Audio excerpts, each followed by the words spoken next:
It's thought to be the worst nuclear contamination of an ocean, and it could spell the end for the fishermen of Fukushima.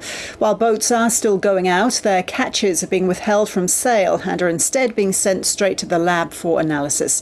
And it's not just Japanese fishermen recording radioactive hauls. North Asia correspondent Mark Willesee joined one fishing boat on a trip just off the shattered Fukushima power plant. As the old maritime verse goes, red sky at morning, sailors take warning.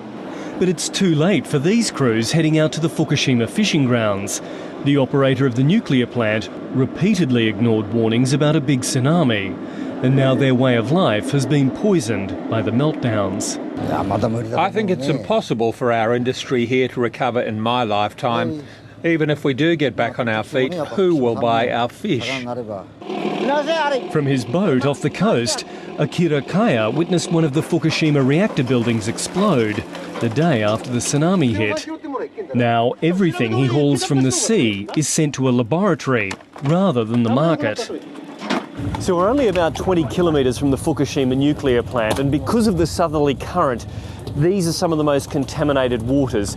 These fishermen are particularly concerned about radioactive cesium, which has a half-life of about 30 years.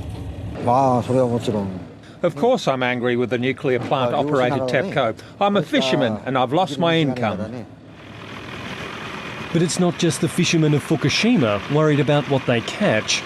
Last month, 15 bluefin tuna hooked off the US west coast were found to be contaminated with cesium from Fukushima.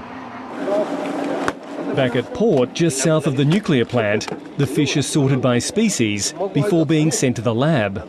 The fish are still dangerous. Last week we tested fish from 40 kilometres out, and nearly 1/3 were above the contamination safety limit. And what about these fish from our expedition 20 kilometres out?